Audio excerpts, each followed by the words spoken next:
الصلاة والسلام. Assalamu alaikum wa rahmatullahi wa barakatuh, muhtaram cematul muslimin.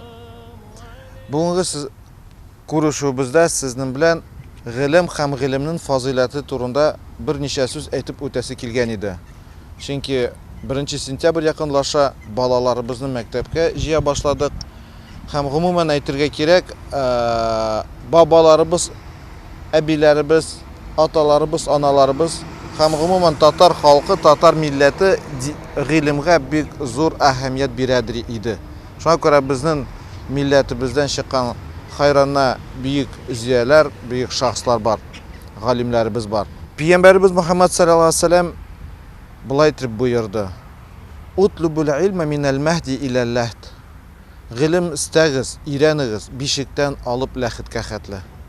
İkinci sözünde Peygamber aytdi sallallahu aleyhi ve sellem: "Talabatul ilmi farida ala kulli muslim ve muslima."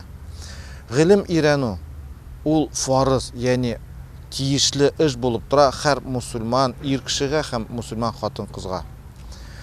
İlim degan vaqtda Allah Teala'nın kitabına qaytqanda anda da ko'ramiz, Allah Teala bulay deb ayta: "Hal yastavillezina ya'lamun vellezina la ya'lamun?"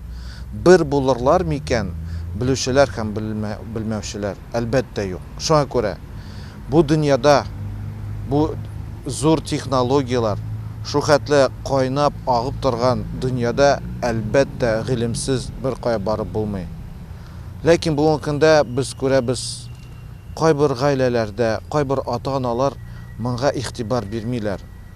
Hatto mana musulmon xalqimiz ilmli bo'lirga tegish deb aytganda da ali barisi uni anglab bitirmay, turmushga qo'ymay. Maktablarimizga jiri turgan bolalarimiz ko'proq balki internetda ya kompyuter o'yinlarini qo'llanib vaqtlarini isrof qiladilar. Anda ko'p informatsiya bo'lsa da uni ayira bilirga tag'in shulay ilm kerak. Yaysa aytganilar ixtiborsiz qoldiralar, balalar qaysi yerga kiralar internetda.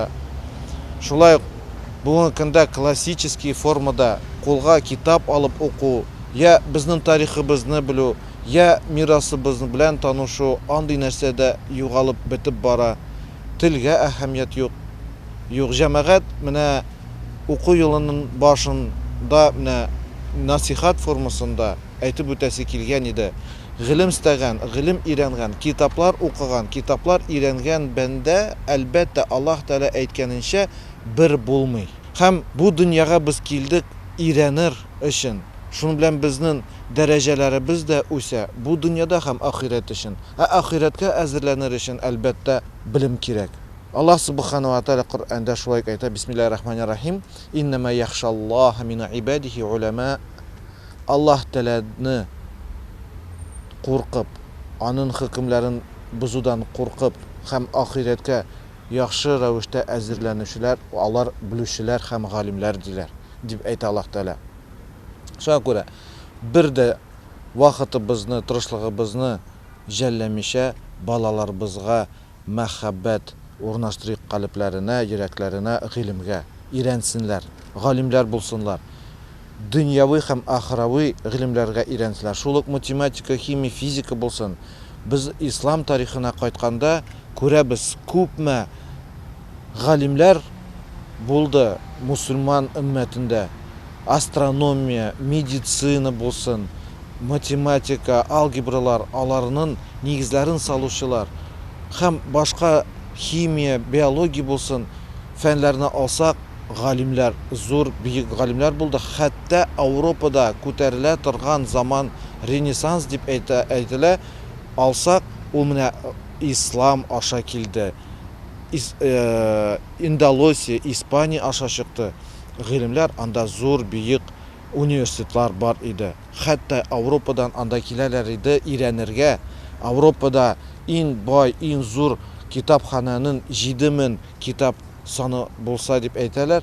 Bizning musulmonlarning universitetlarında 80-90 ming kitobning sonlari yetadi. Ilim ol yaxtılık, ilim ol bilim. Biz bu dünyani da, onun motorluğun ilim aşa öğrene alabız, hem Allah Teala'nın Rabbimiznin da ылыла алабыз. Аллах Субхану ва Тааля матур һәм күркәм һәм бу дөньяда да матур иттереп яратты һәм өйрәнегез ди. Таралыгыз җир йөзендә, өйрәнегез, танышыгыз. Шуны белгән сайын без Аллаһ Тәгаләне дә ылыла алабыз һәм дә ахирәткә дә үзебезне әзерләй алабыз. Шуңа күрә мөхтәрәм җәмәгать, менә 1 сентябрь якынлашып килә.